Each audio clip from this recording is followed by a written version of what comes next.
fall swimming lessons, winter mornings of hockey games, and springs at soccer and slow pitch games. And in between, there were piano lessons, dance recitals, theater performances, and so many more moments that helped shape who you are today. While working on the yearbook, I found myself looking through old photos and videos of preschool Christmas concerts, kindergarten pictures, moments frozen in time, watching what has brought with it so many memories that I carry with me forever.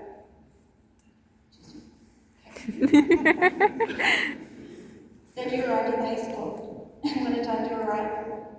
You started grade 7 in the middle of COVID. You were limited to one room, half of you in the art room and half of you in the junior high math room. I worried about you. Movement was limited, and school felt very different from what high school was supposed to be. I would stop by whenever I could. I used the excuse of taking photos for your book, but secretly it was just to check in. Despite everything that was missing, you adapted, and COVID ended. And suddenly you were in grade 9. And many teachers, we only get the opportunity to teach a group of students for a year or two, and then they move on to the next set of teachers. But by luck, and a little help from Mr. Hill, I became your teacher for Science 9, Health 9, and Environmental Science 9. We built a learning space together, a growing space, literally a plant room.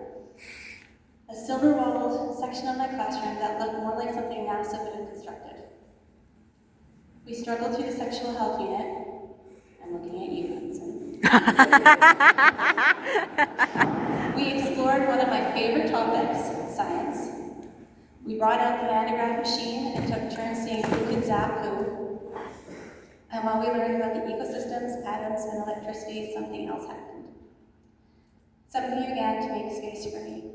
Teaching can be isolating sometimes, and people don't often see that part. Teachers spend much of their day isolated in their classrooms, giving pieces of themselves away, lesson after lesson, class after class. And sometimes it can feel lonely. But you guys changed that.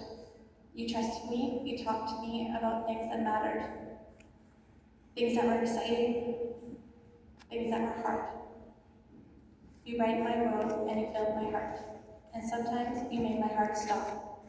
When there was too much, and all I could do was sit and listen. When incidents turned into emergency room visits, I can't see her. And when you took big leaps, and I held my breath and cheered when you safely landed on the other side. Then came grade 10, Science 10 and Science 14. I watched many of you begin figuring out who you were, finding new friendships, trying new things, taking chances, beginning to understand not only who you wanted to become, but who you didn't. Beginning to understand that some of you started eating lunch in my room, and you shared science puns, discussed scientific discoveries. My room became a backpack and a backup locker for large items that you couldn't store, and eventually just extra space for binders. Yeah. Okay. I got to receive email, science jokes, and YouTube videos from the YouTube artists. And I became a resume reference as you sought out your first jobs. I got to give high fives as you got your driver's licenses. I got to hear and see your art pieces. That doesn't make sense. Sorry. As you discovered and nurtured your passions and developed talents. Sometimes that art showed up on exams in place of the answer in the hope for extra marks. Sometimes, and then grade 11, chemistry 20, physics 20, after lunch, every day, every single day, 160 minutes together, daily. We survived, barely. Then suddenly, a second semester, and I had less classroom time. Many of you heard that, but some of you still made your way back. In the mornings, at lunch, stopping in for chats, teaching me new lingo, and lock in when I say, look rightfully shocked if anyone asks you to take a bow sideways. I mean, no. Okay, some of these lessons and moments matter more than others. You filled my classroom with laughter, with eye rolls, with jokes.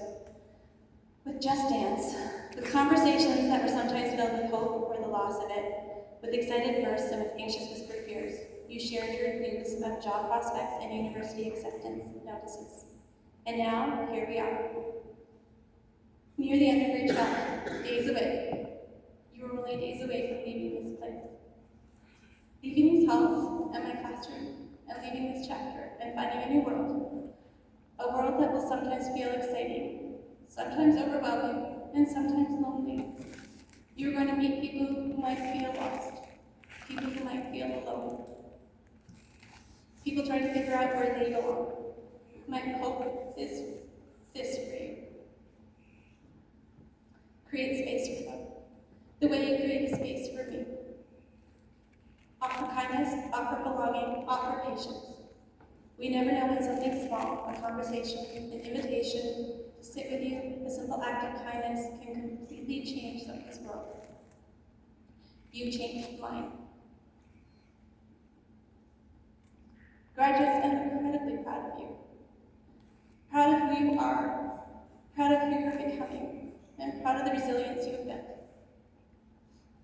I'm proud of the kindness you carry, and I hope you come back and tell me about university, apprenticeships, jobs, travel, adventures, successes, failures, and everything in between. Oh, I tried to stop crying. Okay.